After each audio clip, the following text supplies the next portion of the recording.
A very good evening to all. In the last class, we were discussing about management of a child with diarrhea. So, നമ്മൾ ഇതുവരെ കണ്ടത് diagnosis ആണ്. Diagnosisൽ the first measure was a detailed history collection. In the second step, we have to take a detailed clinical assessment or physical examination in which you will have to see three things. That is, signs of dehydration, the nutritional status of the child, and any other associated infections. So, ഈ മൂന്ന് കാര്യങ്ങളാണ് clinical അസസ്മെൻറ്റിൽ നമ്മൾ മെയിനായിട്ട് നോക്കുക. ഒന്നുകൂടെ പറയാം, signs of dehydration, nutritional status and any associated infections. Clinical അസസ്മെൻറ്റിൻ്റെ ഭാഗമായിട്ട് നമ്മൾ കുട്ടികളെ മൂന്നായിട്ടാണ് തരംതിരിക്കുക.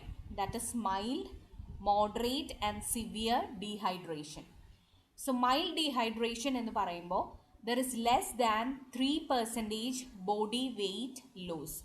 So നമ്മുടെ ബോഡി വെയ്റ്റിൻ്റെ ലെസ് ദാൻ 3% മാത്രമേ ഈ കുട്ടികളിൽ കുറവുണ്ടാവുള്ളൂ. In moderate dehydration there is 3 to 9% body weight loss, and in severe dehydration there is greater than 9% body weight loss. So this is how you classify children according to the degree of dehydration as mild. Mild എന്ന് പറയുമ്പോൾ less than 3% body weight loss, moderate 3 to 9% body weight loss, and severe where you have greater than 9% body weight loss. So ഇനി ഈ mild, moderate, severe ആയിട്ട് തിരിക്കുമ്പോൾ ഈ കുട്ടികളിൽ നമ്മൾ assess ചെയ്യേണ്ട കുറച്ച് കാര്യങ്ങളുണ്ട്. The first is the mental status of the child. So in a child with mild dehydration, the mental status would be normal and the child would be alert. Moderate ആവുമ്പോൾ അവിടെ ചൈൽഡ് റെസ്റ്റ്ലെസ് ആവും, ഫട്ടീഗ് ഉണ്ടാവാം, അല്ലെങ്കിൽ irritable ആയിരിക്കും. While in severe, the child would be having apathy, lethargy and the child would be unconscious. So ഇതാണ് mental സ്റ്റാറ്റസിൽ changes വരിക. മൈൽഡിൽ കുട്ടി നോർമൽ ആയിരിക്കും, അലേർട്ട് ആയിരിക്കും. In moderate restless, fatigue or irritable. In severe apathy, lethargy or unconscious. ഇനി അടുത്തതാണ് നമ്മളുടെ heart rate. So heart rate mild ഡീഹൈഡ്രേഷനുള്ള കുട്ടികളിൽ നോർമൽ ആയിരിക്കും. മോഡറേറ്റ് ഡീഹൈഡ്രേഷനുള്ള കുട്ടികൾ നോർമൽ ടു ഇൻക്രീസ്ഡ് ആയിരിക്കും. And in severe dehydration there can be tachycardia or bradycardia. So ഒന്നുകൂടെ പറയാം, heart rate in mild it is normal. Moderate dehydration it may be normal or increased. While in severe dehydration the child can have either tachycardia or bradycardia. The next is quality of pulse. Quality of pulse would be normal in mild dehydration. It would be normal to decreased in moderate dehydration, while a child with severe dehydration will have a weak, thready and impalpable pulse. So ഇതാണ് പൾസിൽ ഉണ്ടാവുന്ന changes. മൈൽഡിൽ normal ആയിരിക്കും, മോഡറേറ്റിൽ normal to decreased, സിവിയറിൽ weak, thready or impalpable. ഇനി അടുത്തതാണ് നമ്മളുടെ breathing pattern. So breathing pattern mild dehydration ഉള്ള കുട്ടികളിൽ നോർമൽ ആയിരിക്കും. മോഡറേറ്റ് ഡീഹൈഡ്രേഷനിൽ നോർമൽ ടു ഇൻക്രീസ്ഡ് ആവാം. And in severe dehydration the child can have tachypnea or ഹൈപ്പർപ്നിയ.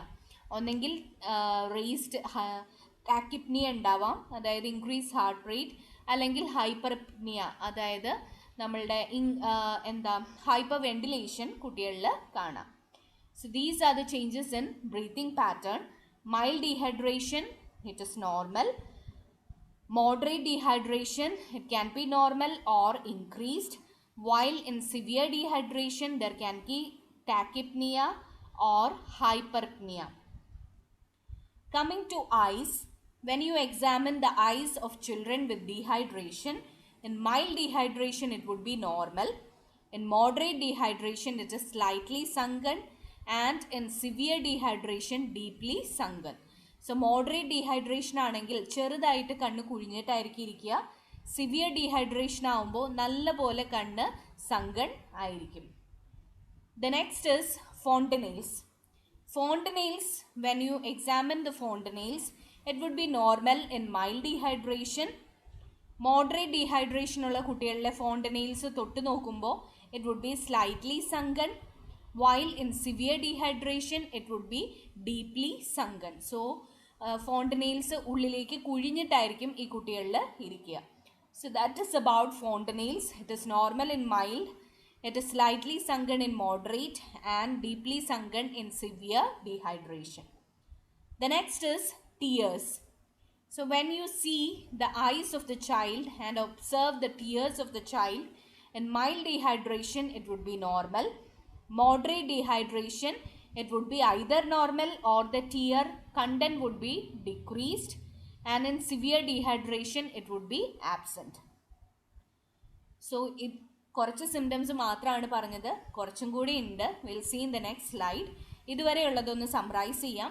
Mental status normal or alert in mild, moderate, restless, fatigue, irritable, severe, apathy, lethargy or unconsciousness. Heart rate normal, normal to decreased, tachycardia or bradycardia.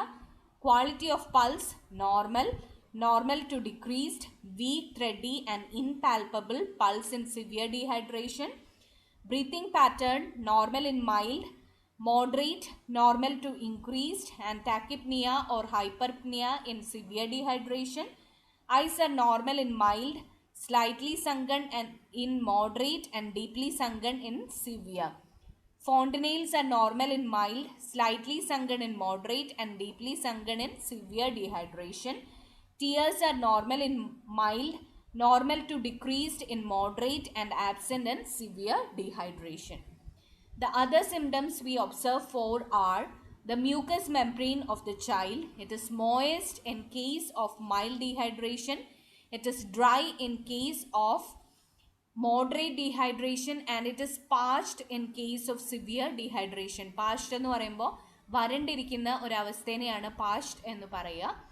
So mucous membrane moist in mild, dry in moderate, and parched in severe. The next is skin turgor of the child. So skin turgor എല്ലാവർക്കും നോക്കാൻ അറിയാവുന്ന ഒരു കാര്യമായിരിക്കും. So skin turgor കുട്ടികളിൽ നോക്കുമ്പോൾ if there is instant recoil, then the child might have only mild dehydration. In moderate dehydration, the recoil is greater than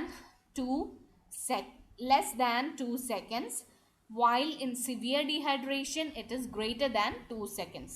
ഇതാണ് skin ടർഗറിൽ ഉണ്ടാവുന്ന changes. Skin ടർഗറിൽ mild dehydration ആണെങ്കിൽ then the skin pinch will go back immediately.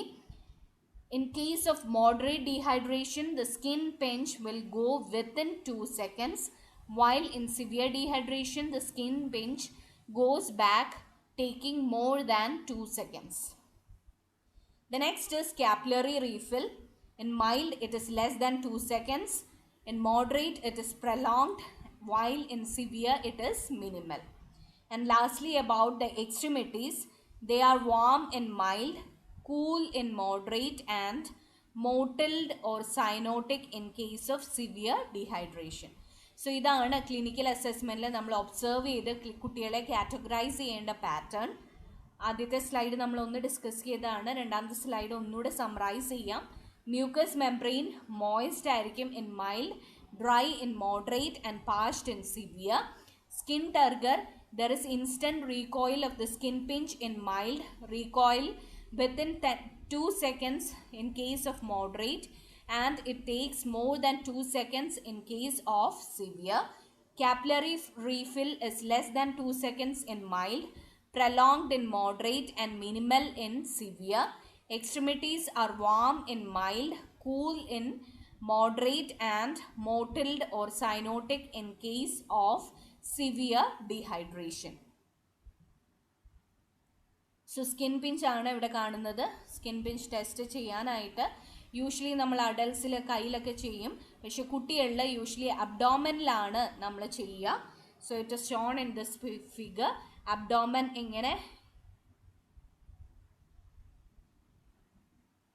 Sorry for the inconvenience. So ഈ ഫിഗറിൽ കാണുന്ന പോലെ തന്നെ abdomen